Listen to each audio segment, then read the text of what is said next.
मंच पर बैठे हुए Shri Pradeep Kumar, director MSC Patna, Shrimati Ila Mittal, vice president WCS, Shrimati Sadhana Jha, joint treasurer Bihar Mahila Udyog Sangh, Shri Satyaprakash,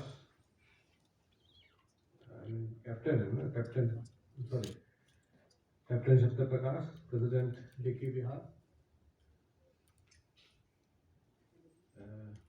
एडबी के डिप्टी GM,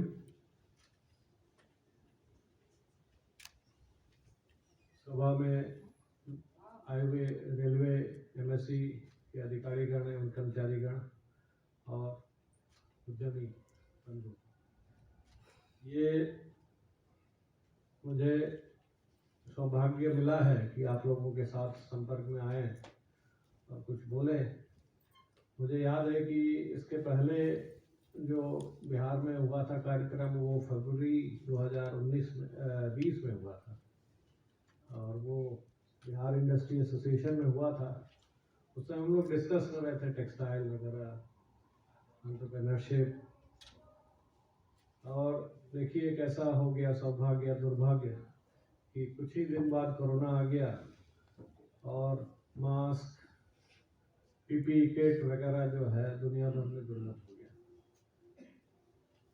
जिन एंटरप्रेन्योर, बिहार में तो कम लोग थे, लेकिन बाहर जिनके पास वो टेक्नोलॉजी थी, वो लोगों ने बहुत विकास किया, बहुत जानें भी बचाई और अपना भी विकास किया। ऐसे मौका मिलते रहते हैं लोगों को। तो जो आज हुआ होगा या कल कार्यक्रम हुआ होगा, उसमें जो आप लोगों को एंटरप्रेन्योर बनने के लिए क्या हेल्प किया जा सकता है सरकार के तरफ से, राज्य सरकार और केंद्र सरकार की तरफ से तमाम योजनाएं हैं।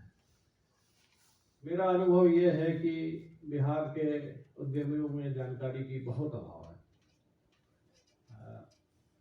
इतने योजनाएं जो राज्य सरकार की योजनाएं हैं, उसके बारे में जानकारी नहीं रहती है। तो मेरा अनुरोध है MSC पटना के अधिकारीगण से कि जो भी प्रेजेंटेशन वगैरह दिए गए हैं, तो वो उसकी कॉपी अपने वेबसाइट पर डाल दें और हमें कॉपी दे तो हम लोग भी अपना वेबसाइट पर डाल देंगे, ताकि किसको भी जानकारी होगी, जरूरत होगी तो हम लोग उनको मिल जाएगा। बाकी तो हेल्पिंग ये है, लेकिन एक फ्रेमवर्क की जानकारी मिल जाती है तो वो बहुत फायदा होता है। क्योंकि मैं ये MSC से, जब से मैं रेलवे में आया हूँ तब से जुड़ा हूँ, और इस तरह के कार्यक्रम मैंने बंगाल, असम और दूसरे राज्यों में भी किया है। जो वहाँ पर जो जुनून दिखता है, मैं कुछ कटु शब्द कहूँगा, उस तरह के जुनून यहाँ नहीं दिखता। एकदम सीधी बात है। कितने लोगों ने तेजपुर नाम सुना है? तेजपुर कुछ लोगों ने सुना है, ठीक है ना। तेजपुर एक टाउन है असम में, जो टी गार्डन के लिए प्रचलित है।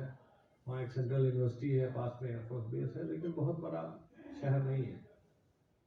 वहाँ के एक उद्यमी ने आया, साहब हमने ये प्रेशर गेज बनाया है, ये कैसे रेलवे में सप्लाई कर पाएंगे? इस तरह के प्रश्न यहाँ नहीं सुनने को मिलते। यहाँ जो उद्यमी भी आते हैं, बोलते हैं साहब वो चूना का जो टेंडर मिल जाएगा, वो चूना बालू वाला से ऊपर उठना पड़ेगा, तब जाकर जो है यहाँ पर विकास होगा। और सीधा है, कैप्टन सत्यप्रकाश ने कहा, तो उसको मैं 3 शब्दों में कहूँगा, उद्यम से उन्नति है। यदि राज्य का उन्नति चाहते हैं, जो भी चाहता है, तो उद्यमियों को प्रोत्साहन देना पड़ेगा। उद्यमी आएंगे तभी लोगों को रोजगार मिलेगा, तभी जो है लिविंग स्टैंडर्ड का डेवलपमेंट होगा। और कोई तरीका नहीं है दुनिया में, और कोई तरीका नहीं है, आज तक मानव जाति ने कोई दूसरा तरीका खोज नहीं निकाला है कि जिससे उन्नति हो। बहुत लोगों का यहाँ मानना है बिहार और पूर्वी उत्तर प्रदेश इत्यादि में कि सरकार की तरफ से सरकारी नौकरी मिल जाए, सरकार की तरफ से ये हो जाए, वो हो जाए। सरकार आपको फैसिलिटेट कर सकती है, जुनून तो आपके अंदर से आएगा। अब बिना जुनून का उद्यमी नहीं हो सकता। जुनून आपके अंदर में आना पड़ेगा, आपके अंदर से वो फीलिंग आना पड़ेगा कि मैं कुछ कर रहा हूँ, और जो भी मार्ग में कष्ट होंगे उसको मैं लांघूंगा, उस पर कूदूंगा, तब जाकर जो है आप सफल होंगे। तो ये योजनाएं वगैरह एक तरफ है, आपके तरफ अंदर से जुनून आना है। देखिए, बिहार बैकवर्ड इसलिए नहीं है कि यहाँ के लोग जो हैं स्किल्ड नहीं है, और जहाँ तक है पैसे की है, रिसोर्सेज की बात है, वो भी मिल जाता है। ऐसा यहाँ के लोग भी बाहर इन्वेस्ट कर रहे हैं तो जरूर होगा, यहाँ भी रिसोर्स होगा। यहाँ पर उद्यमों की कमी है। अब मैं बताता हूँ क्यों हुआ है। इतिहास का एक छोटा सा पन्ना, जब अंग्रेज आए तो सबसे पहले उनका सबसे कहर जो है, उनका जो यातनाएं वगैरह पूर्वी भारत पर सबसे ज़्यादा पड़ा, उसमें बिहार भी आता था, क्योंकि सबसे पहले ये क्षेत्र जो है उनके कब्जे में आया, और उनका मकसद था कि यहाँ के उद्यमियों को, निर्माताओं को खत्म करने, जो निर्माण करते थे उनको खत्म कर दिया। तो दो तरह के लोग होते हैं, एक तो व्यापारी जो निर्माता से पहुंचाता है कंज्यूमर के पास, और एक होता है जो निर्माण करने वाला। तो व्यापारी दूसरा करने लगा, वो अंग्रेजों से अब कंज्यूमर कर दिया, अंग्रेजों का सामान खरीद कर आपके घर में पहुंचा देता था, लेकिन आप जो निर्माता थे आपका व्यवसाय खत्म हो गया। इतिहास में पढ़ेंगे तो सब कहेंगे जो कपड़ा बनाते थे, जो लोहा का काम करते थे, सब लोग जो है किसान बन गए, और तो कोई चारा ही नहीं था, क्योंकि उन्होंने ऐसी इकोसिस्टम बना दी कि आप कुछ भी भारत में निर्माण करेंगे वो कोई खरीद ही नहीं पाएगा। तो नतीजा ये हुआ कि यहाँ बैकवर्डनेस आ गया, और हम लोग अभी भी उस कृष्णा के पीछे भाग रहे हैं कि सरकार किसी तरह कर दे, सरकार की नौकरी मिल जाए सबको, तो सबको सरकारी नौकरी तो मिल नहीं सकती। टैक्स कौन भरेगा? उद्यमी भरेगा। तो उद्यमियों को एनकरेज करने का जो कल्चर है वो यहाँ कम है। आप एक ग्रुप डी स्टाफ भी लोग, बहुत लोग हैं जो उद्यमी बनने के बजाय ग्रुप डी स्टाफ बनने की कोशिश करेंगे, लेकिन यही गुजरात में आप जाइएगा तो लोग बोलेंगे अरे इससे नौकरी क्यों करेंगे। तो वहाँ फर्क हो गया है, क्योंकि समाज में जो है इज्जत है उद्यम में। तो इस तरह के कार्यक्रम बहुत इंपॉर्टेंट है, केवल जानकारी देने के लिए नहीं, एक में समाज में जो है एक जागरूकता पैदा करने के लिए उद्यमी के कितना इंपॉर्टेंस है। मुझे बहुत खुशी हुई आज जोश देखने में सबके, मैडम मित्तल, मैडम झा का, कैप्टन सत्य प्रकाश का, तो ये लोग जो है उद्यमी हैं, और मैं उनका नमन करता हूँ कि ये लोग जो हैं इन्होंने कदम उठाया। स्किल की कमी नहीं है, यहाँ के दर्जी जाकर जो है बाहर के टेक्सटाइल मिल में काम, क्लोथिंग फैक्ट्री में काम करते हैं। मैं वाकया सुनाता हूँ कि 2-3 साल पहले एक सप्लायर था बेंगलोर का, वो आया, जो साहब हम तो सप्लाई नहीं कर पाएंगे। मैंने कहा क्या हो गया? तो छठ पूजा आ गया। छठ पूजा और बेंगलोर? भाई बिहार का सप्लायर बोलता कि छठ पूजा आ गया। बोला सर हमारे वर्कर तो सब बिहार के हैं, तो छठ पूजा जो है मैं वर्कर बिहार आ गया तो उसका फैक्ट्री बंद हो गया। वर्कर क्यों वहां पर है? क्योंकि यहाँ फैक्ट्री नहीं है। ऐसा भी बड़ा हाई टेक्नोलॉजी फैक्ट्री नहीं है, फैब्रिकेशन ही करता है, वेल्डिंग करता है, लोहा काट कर जोड़ता है। लोहा के जितने तमाम फैक्ट्रियां हैं बगल में, बंगाल में है, झारखंड में है, तो यहाँ पर क्यों नहीं है फैक्ट्री?